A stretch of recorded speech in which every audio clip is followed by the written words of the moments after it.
Happy Monday. How is yous? Coffee is lovely.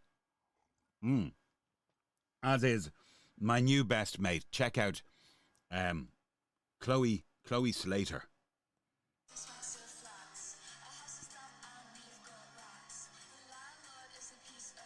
The landlord is a piece of crap.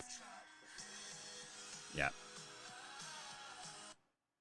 At my age, I shouldn't be looking at Chloe Slater, but she's got a very good personality.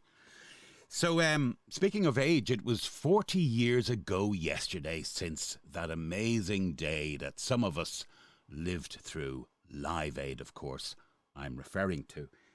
And reflections are, first of all, how quickly 40 years has come and gone. I distinctly remember that day, not just because of the goodwill in the air and the youth of which I was part of, but it was the first time I experienced that phenomenon of driving in an empty city.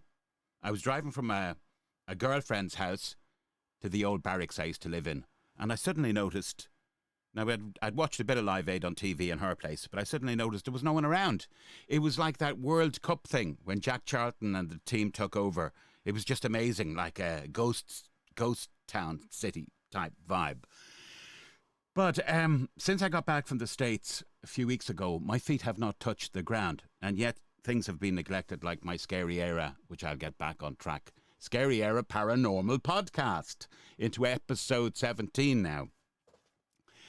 So, I've been to Chic and Duran Duran at the same time in Malahide Castle, and then on Saturday, for the second time, I indulged myself 15 feet away from the great Leo Sayer. And, you know, he does make you feel like dancing. He's got a terrific charisma and a connection with the audience. I remember years ago thinking, I'm not really going to go to see this guy. The tickets are too expensive. By the time I'd got to it, it was in Bord Gash as well. I remember saying to my wife, I will pay happily the €70, whatever it was, because I'd got there on the cheap with a pig's back voucher or something, because he was that good. And he was that good again last Saturday. But what I want to get to is this. There's a lot of angst in the air, discontent, tribalism, etc. I'm not here to lecture you on that. It's none of my business. Well, it is. It's all our businesses, but we can feel it. There's definitely... there's definitely something gonna give if this keeps up.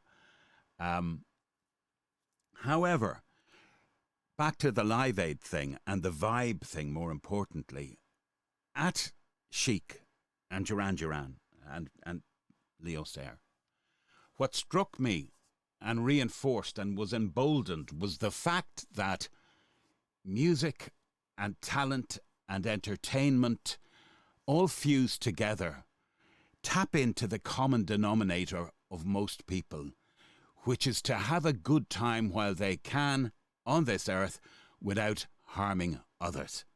I know it sounds a little bit nanny state, but I think most people go along to get along and to help and be of use to others. And this is what the music does. It still gives you the message, the moral message, but it's subliminal.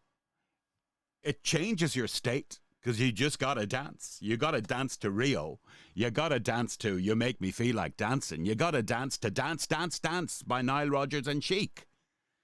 It's a very noble profession. So with the hindsight of 40 years on, I'd say to any young person, forget about your tribalism or your shaping up here and there, right?